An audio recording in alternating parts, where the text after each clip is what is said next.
Everybody, welcome back to Final Resonance TV and my second episode of Musical Journeys. Today, my guest is the awesome Dave Anderson, Howdy. Our huge treasure in Huntsville, Alabama, the musician du jour, everything. Man, I just love Dave and glad you're here, man. Love you too. Good to be here. My mom told you to say all that, didn't she? Yeah, she did. She did. She sure did. But anyway, this show is about the journey of a musician from the very beginning to their current position. And I want to go back with you, because I don't know. I really don't know much of the very beginning for you. So you just told me a minute ago that you started playing when you were 8 years old. I did. I was. My dad played drums, not professionally, but he always had a drum kit set up in the house and was playing to loud stereo, Elvis records, CCR. Okay. And he had some friends that played guitar that would come over, and guitar was my thing. I had toy guitars from the time I was crawling. That was just what I was going to do. So was it your dad playing that got you?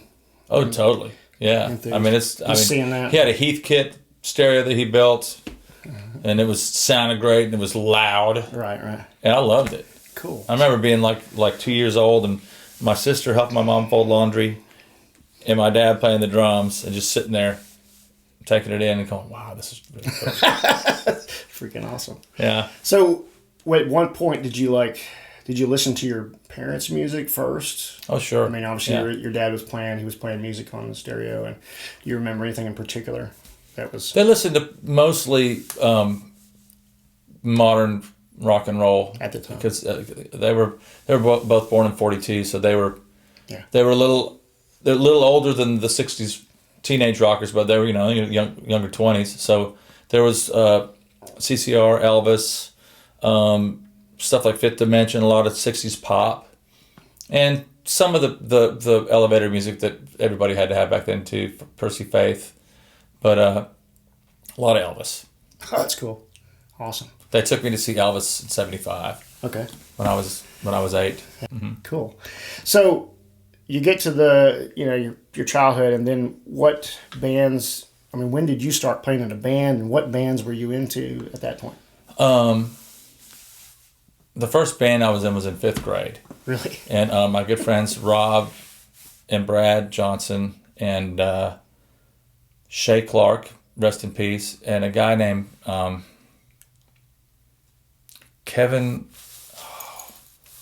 Terrell, and I've tried to find him, and I can't find him anywhere. But it was mainly me, Rob, and Brad. That played in their garage, and did everybody? Everybody was up playing like you at that point. We all knew how to play. I mean, as much as 5th graders could play, Right. But for 5th graders, we were pretty good. Right. I remember when we first learned.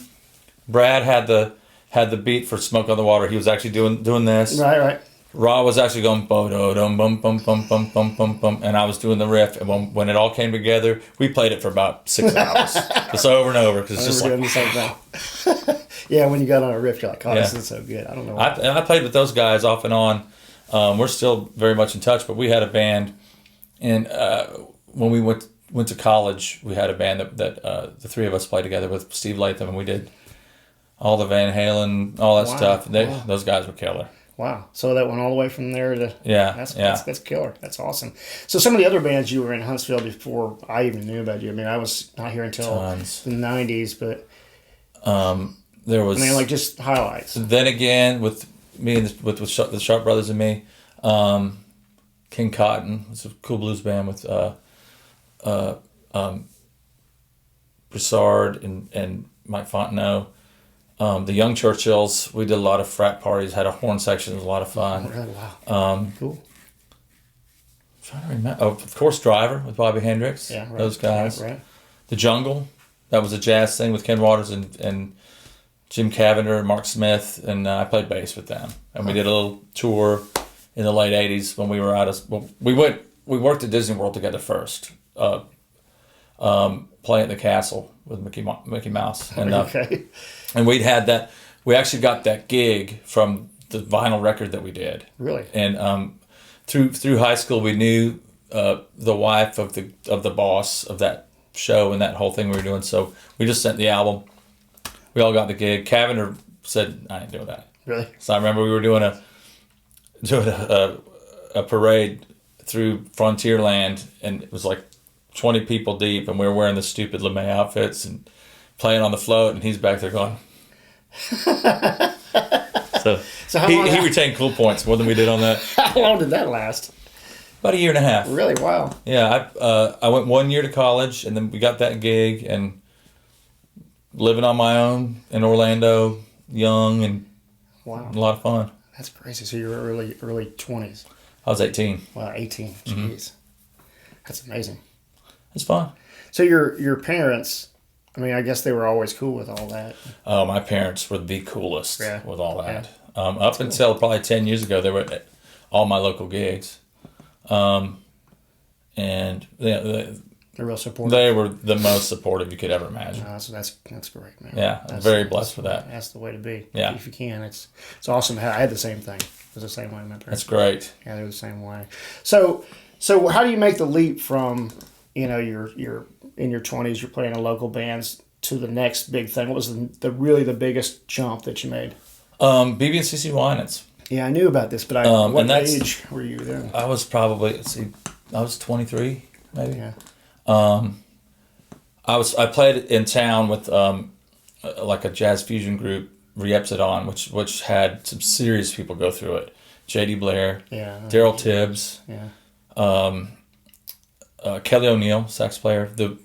A lot of the Wooten brothers came through playing with us. Right, you were mentioning that. Reggie and Joe, who's I just saw he's Steve Miller's music director now. Right. But so there was kind of a close tie to that group in Nashville, R&B and fusion players, and Kelly, the sax player, got the Bebe and Cece gig, and they were looking for a guitar player, and he recommended me, and I went up and auditioned. I got the gig. Awesome. So that was my first real touring where we did talk shows, we did Jay Leno, Arsenio, all that stuff. So what kind of crowds are you going from clubs to what level of crowds? We did a lot. We did a lot of theaters. Right. A lot of theme parks. We did all the Six Flags, which was cool.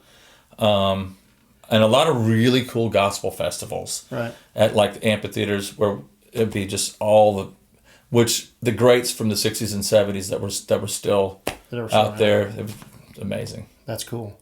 So how was that transition for you to, as far as getting over the nervousness of a new whole level? I was nervous auditioning, which was funny because Cedric, the band leader, totally picked up on it, totally messed with me, made me more nervous just for fun, which turned out that's a really funny, cool part of his personality. Right. But I was really nervous at that point. But once I got the gig,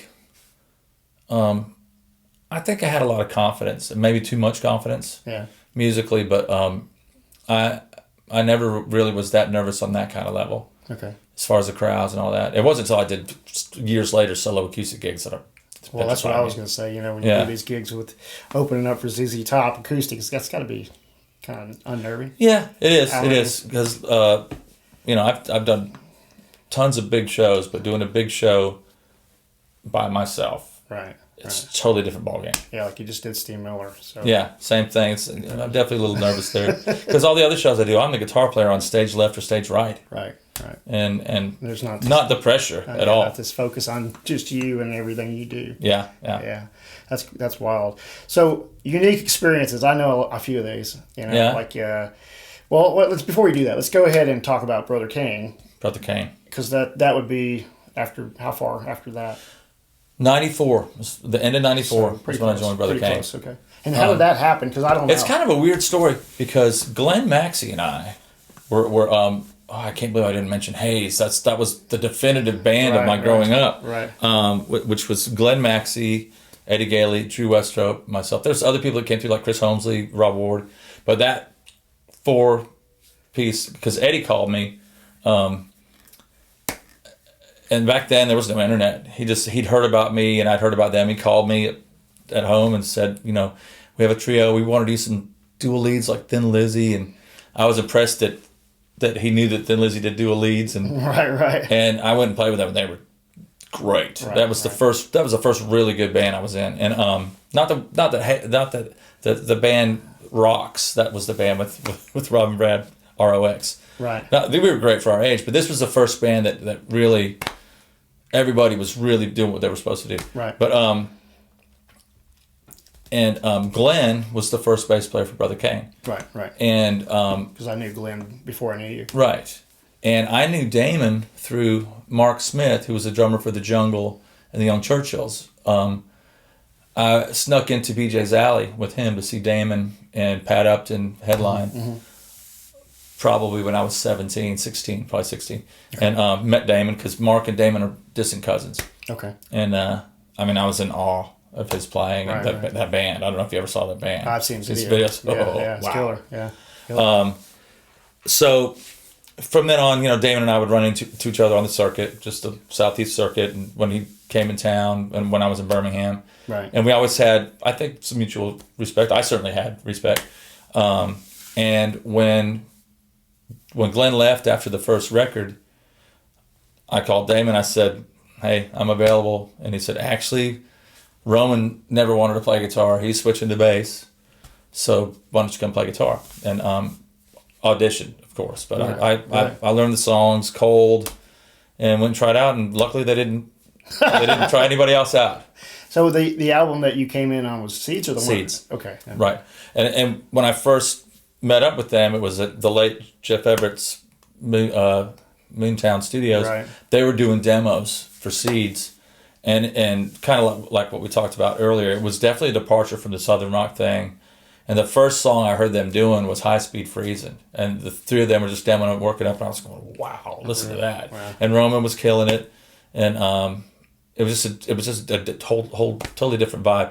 And met Scott, met Roman, and when they left, Jeff played back 20 Faith, and on the monitors that break, the 2-track stereo, and I was like, "Wow, this is great!" Right. I knew I was excited to do that. Place, right? Oh, yeah. So that's cool. So you were involved in the writing of both those albums? Or no, just I the wasn't. second one? I co-wrote one of the songs on Seeds, Bad Seeds. Okay. But Damon and Marty had most of the songwriting. They had a thing going. Yeah, they had it from the first album. Yeah. Right. So the third album, you were involved in writing in that? No. We actually, there were so many songs on the table, and there was quite a few that Damon and I co-wrote, but they weren't really right for it. Right. Still, there's songs with Marty and some with Kelly Gray, the producer. Yeah, I know Kelly. He recorded a song that we wrote together later. I forget what record it was on. Huh. And I can't remember the name of it. I remember the riff. It's E, F sharp, C. Pieces of You. Pieces. Huh. Yeah. Cool. So you go out on tour with them, and this is where we get to the unique experiences part. Who all did you tour with them? We toured with Van Halen. Yeah, I knew that. As far as a tour, that was the only tour. Mm-hmm. The rest we just did a lot of shows. At that time, there were a lot of radio shows, which was basically a bunch of bands playing for free. Right. To coerce radio to play their records. It was kind of a under their thumb thing. Right. But the great thing is we played with everybody. Right. We played with Green Day, Foo Fighters, anybody that was out that was doing it. Right. We played with them. Right. Well, that's cool. So you met a lot of people that way. Mm-hmm. Yeah. That's pretty awesome. It's one of the things about this is that I wanted to share, how you did what you did as much as, what you did. There's a lot of the contacts and the stuff that somebody coming up doesn't realize. There's a lot of paths that go to what ultimately you end up doing, and you have to go do something. I don't know that I can chalk it up to much savvy as much as it was just luck.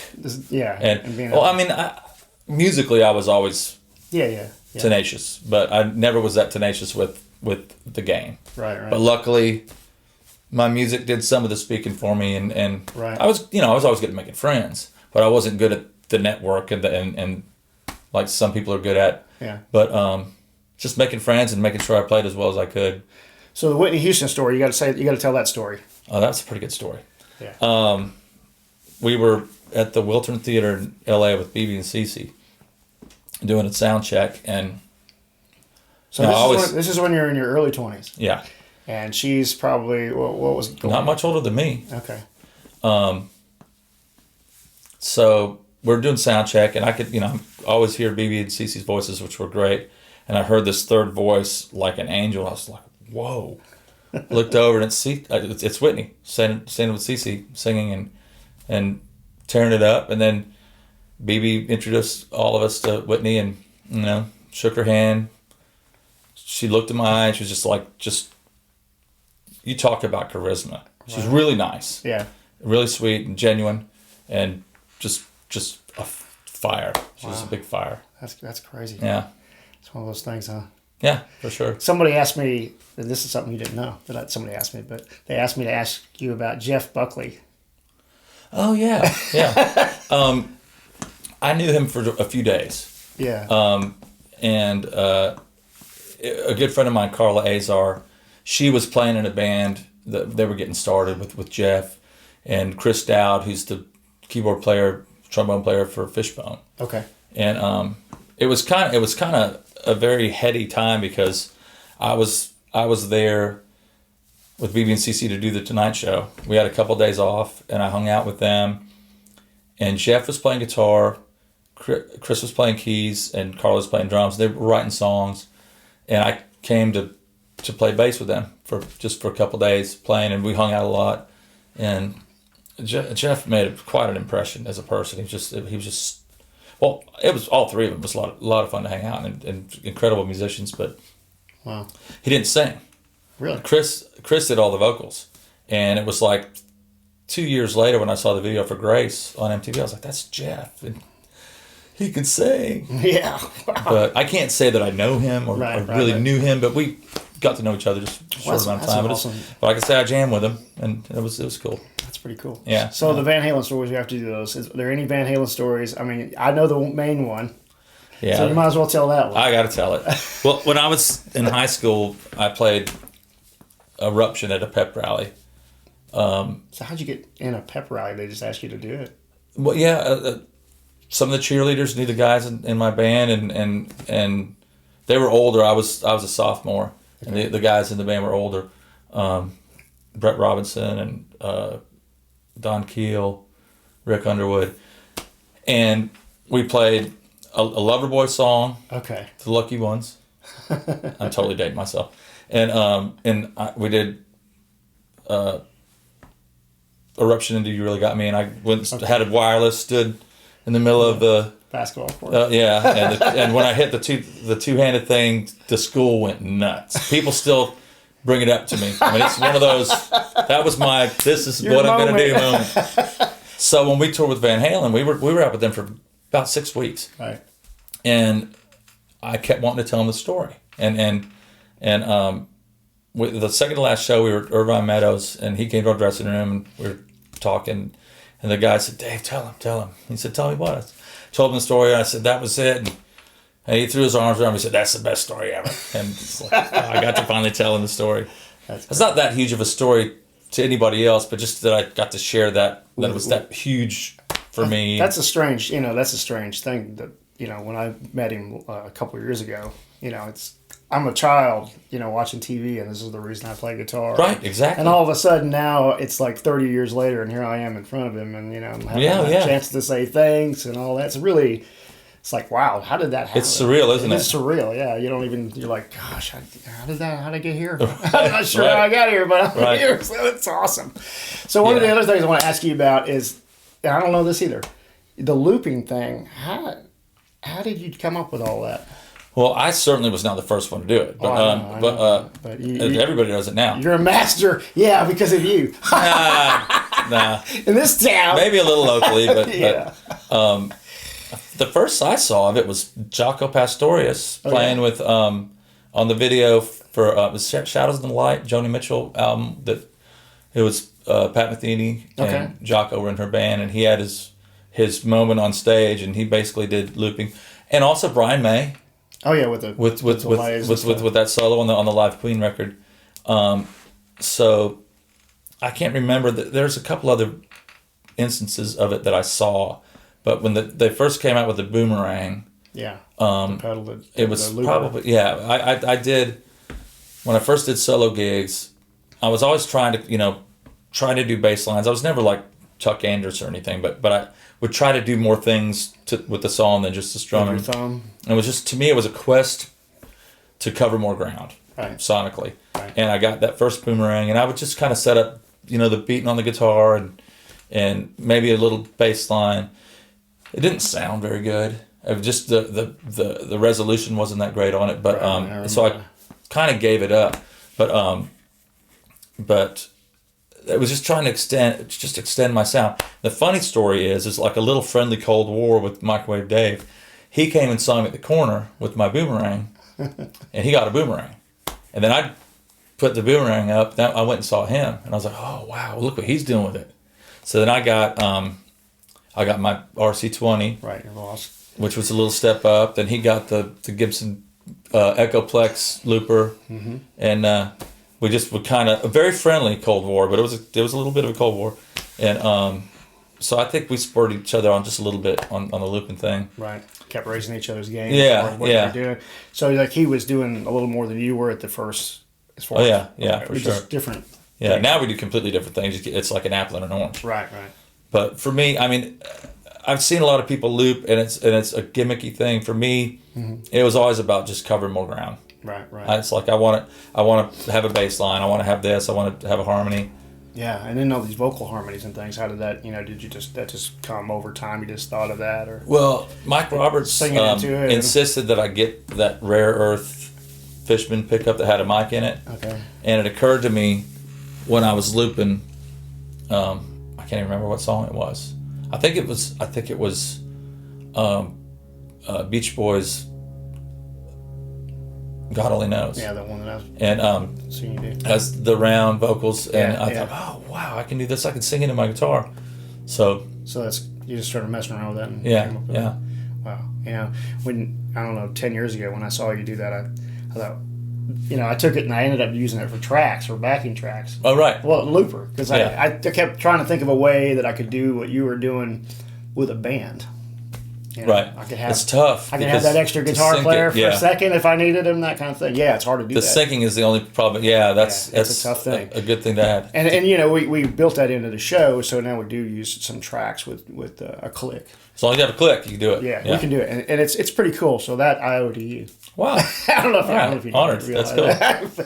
It's fun though, because some people are real dubious of it because they think it's pre-recorded, and I've got close friends, musicians, that say I like it better than just acoustic, but it's funny to see the people that can't figure it out and say you've got all that recorded. It's like, no, I don't. You're doing it wrong. And sometimes I'll give them a quick demo. I'll say, come here, let me show you. I'm playing this. Right. I'm playing that. I don't save anything because I don't want it to be canned. Right. So every single thing is not. There's nothing pre-recorded. Nothing. There's sometimes I have sound effects like before a Pink Floyd song, sound effects, and then I start the song. But everything musically is on the spot. Right. That's pretty cool. So I've got these 5 questions. This is sort of like my actor studio ending. All right. And then I've got a special one for you because I like to do some improv. Okay. The first one is this. Let's see. Number 1 is, in one word, describe music to you. What it means to you. Life. Yeah, that's awesome.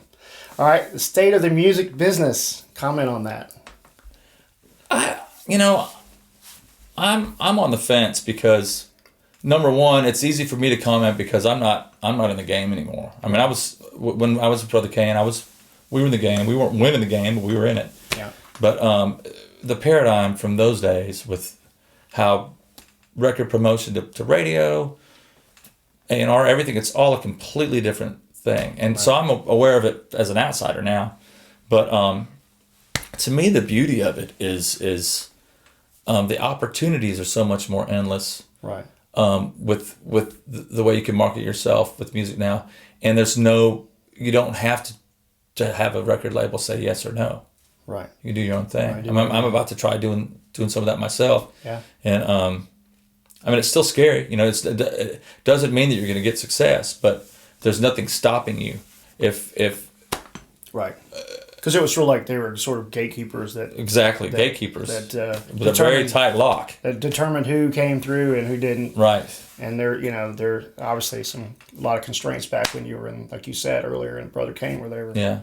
involved in your music and what you were going to put out. So yeah, it's got to be tough. But yeah, it is much more, open to do what you want now. And there's a lot of success stories with people. Oh yeah, that just did it on their own. Just yeah. I mean, you see it all the time now. Plus, success is not the same bar anymore, because if you're working for yourself, you can sell 50,000 records and make $30,000-$40,000, right, whereas you would make 500 or right, because the money's so tied to your expenses of that particular promotion of the record label, whatever they do for you, and you have to pay all that back. And this way, you don't have anything but what you put into it, and then.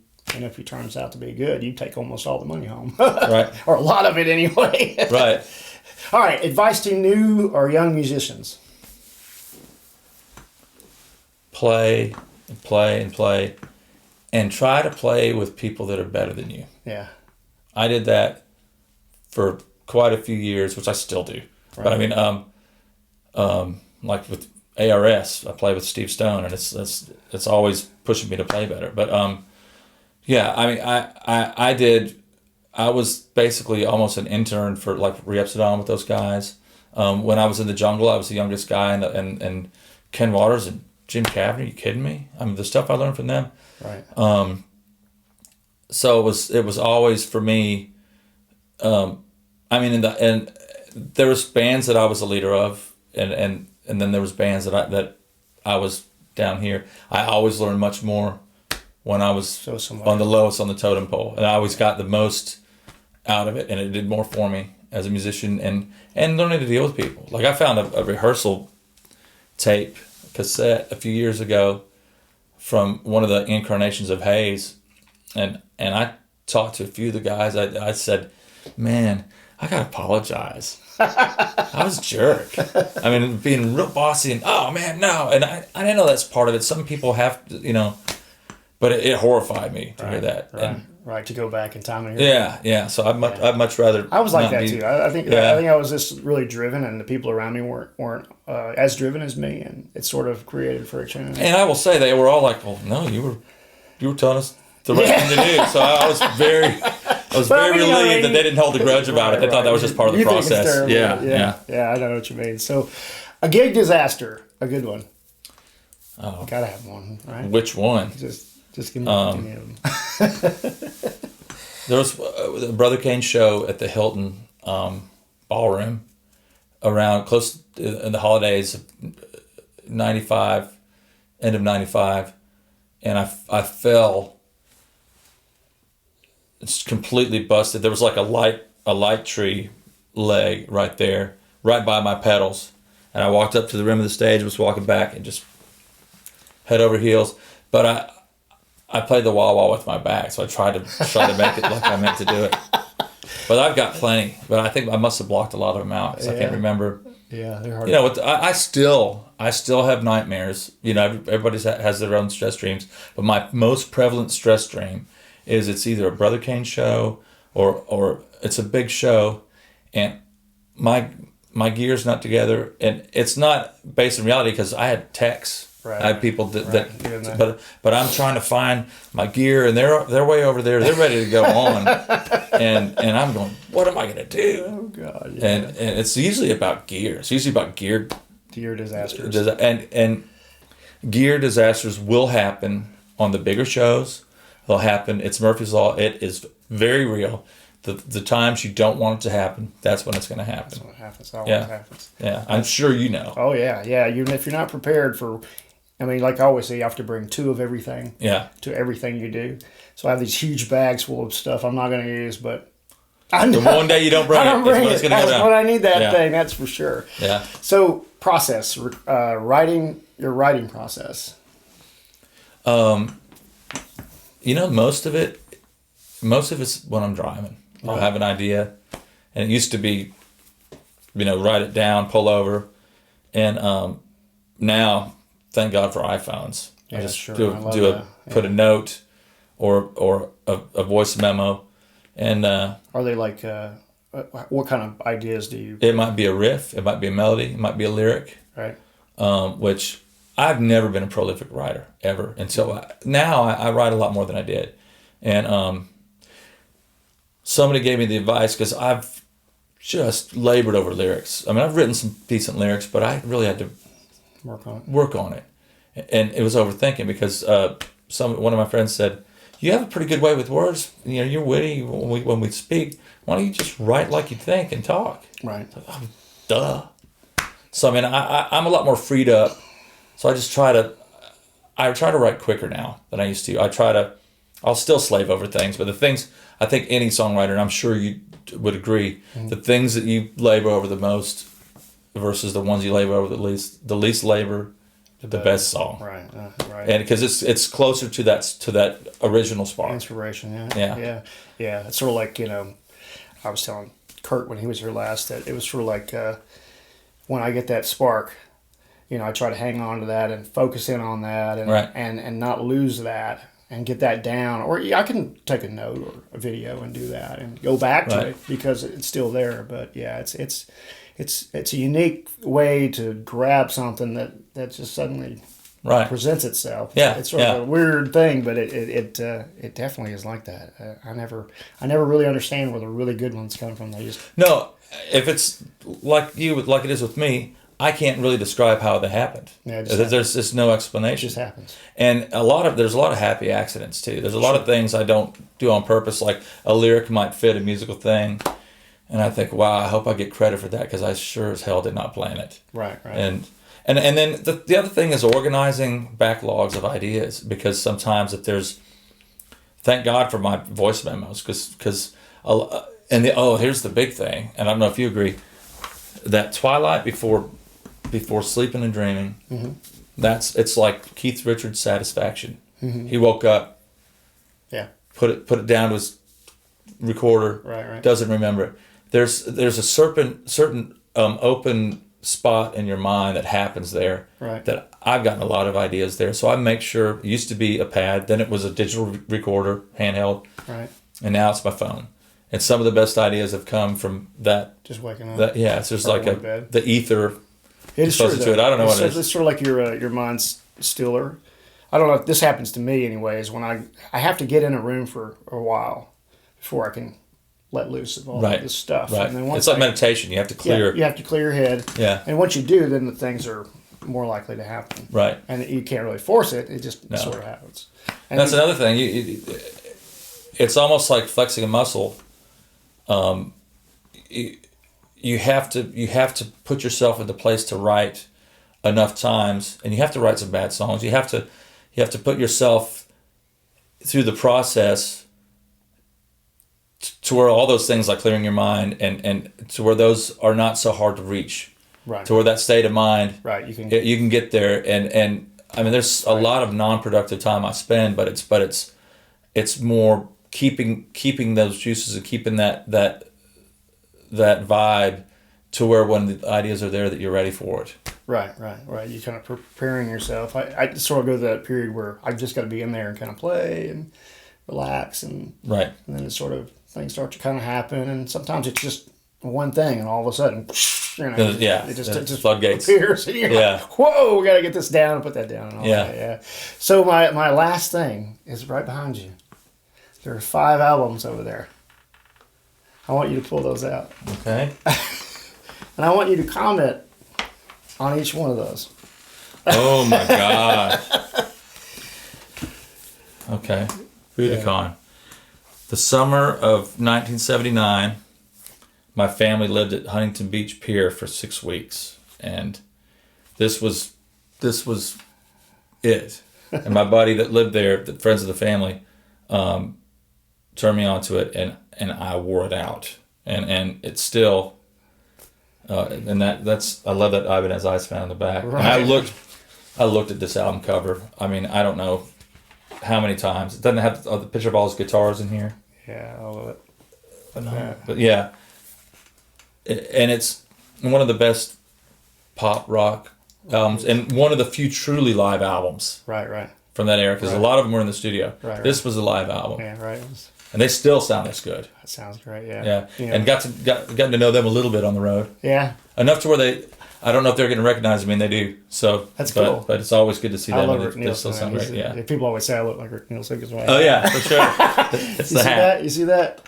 That's my uncle's record. Is it really? Yeah, apparently I stole it from him. Wow, Kiss, the first album. Just like everybody else, I got this after hearing Alive. Okay, you got it. No, for me it was Destroyer. Because it was when Paul Lynde had a special, and I'd heard Alive from a friend, but the first big fervor happened with Alive. Then the huge was with Destroyer. I was already a little bit on board with Kiss, but Destroyer was like that's when I really got on board. So that's had to get all the old ones. Yeah, I went back. But this one, doesn't this have Black Diamond, 100,000 Years? Yeah. The biggest thing I'll say about this record is underrated. Yeah, it's a great record. They get no respect. It sounds great too. This is a reissue. Oh, is it really? So I tried it out the other day, and I was like, "Wow, it still sounds so good." Man, I wore the first 5 albums out. Yeah. This one included. Me too. Yeah. Wow. That's a killer album. Darkness. Darkness. Brown Sound. Yes, sir. Man, that's this. For me, this is other than the first record, this is the quintessential for me. Yeah. The Brown Sound was the brownest and the fattest. Right. David Lee Roth, another underrated. I mean, underrated for his actual skills. Oh yeah. Boy, he was on all cylinders on this. The lyrics, the rhythm of his delivery, right. The songs, the sounds. Oh man, Center Swing. Yeah. One of their many fast swing songs. Hear About It Later. Dirty Movies. Yeah, this is awesome with the drums and Mean Street, the double tap. I stole in the Jungle. We had a song called The Cramp. Yeah. And I did basically Mean Streets on the bass. Oh yeah. And people around Huntsville thought it was this big revolutionary thing, and I forget who it was. One of my friends, I think it was Boyd LaFan, but he said, "You're doing Mean Streets." Yeah, I know. Don't tell anybody. Wow. Moving Pictures. That's a big one. I was at Noel Webster's house when this first came out. Really? Wow. And we were in his garage where we used to jam, and we'd been listening to it. And Steve Black, you know Steve? Yeah. He came over with his bass. He knew it might have been the day after, but it wasn't 2 days after it. It might have been the same day. He knew every freaking song on the bass. I mean, he played the whole record, and we were just like, what? And this was huge for them. It solidified their sound. I think everything they did before this was to this. Right. And everything they did after it was away from this. Right. I mean, you can argue some of the more epic records before, but this is them at their most concise. Right. It's their zenith. I think. I agree. It's. I saw the concert when they did the whole thing in its entirety. Oh, how was that? That was killer, man. Yeah, seeing even Neil like live. the B side of that, I really like. The B side's great. Camera Eyes. Awesome. What starts with? Yeah. Or Witch Hunt. Yeah, Camera Eye and Vital Signs, of course. Well, of course. That's an awesome one. This is my wild card right here. This is a wild card. You know what? I thought about this yesterday. Yeah. Heat of the Moment came on. You know what is puzzling to me about this? What's that? Is because my prog rock friends like Eddie Gailey and Rob Ward, we were all super excited when this was coming out. Right. And we weren't, put it this way, we weren't as disappointed as we should have been. Right. Because there's not much prog cred on this record. Right, sure. But it's really good proggy pop rock. Right, yeah. But it did not live up to the hype. Yeah, there's a lot of people that have that sort of reaction to this album. Yeah. Because of the people that are involved and it's still, they're great records. Heat of the Moment. Yeah. And the other thing that blows me away is how bad the tempos are on Heat of the Moment. If you listen to it, it has to be on purpose, but the chorus is like over here. And I know that's part of music, like Money by Pink Floyd ramps up. Right. But it's listening to it now, it's like, oh, that's pretty jarring. It's still great. It's a great record. I was going to say, there was something I was listening to yesterday that was like that. It was Iron Maiden, and they were playing. I think it was Wasted Years, and and every time they would come to the open string part, the tempo would drop way Yeah. down. And Yeah. I was like, whoa, are they doing that? They're obviously doing it on purpose. Have to be. Yeah. Or maybe, maybe just feeling it. Yeah, I mean, it just seemed like it was on purpose that they wanted to pull it back right there. Yeah. And I guess you play that riff, it could run away with you. Sure. Because it's sort of like that kind of riff. But yeah, I totally. That's another one in E minor, right? Yeah. They're all in E minor. Yeah, I almost pulled some Maiden out on you, but I didn't do that. I wanted to see what happened with this one. Yeah. That's such an interesting record. It is. Well, I appreciate you coming, man. I appreciate you having me. It was This fun. was a fun A lot talk. of fun. Yeah, fun talking about music and Yeah, it never gets old to me. And it's great to hang out with you. I never had a chance to do that with you. Yeah, that's really great. cool. I appreciate y'all hanging out with us. Subscribe, and this is Dave Anderson. Y'all look him up. Thanks. Rock Thanks, on. Jeff. Thank you, buddy. I appreciate it, man. I appreciate that was good, man. All right.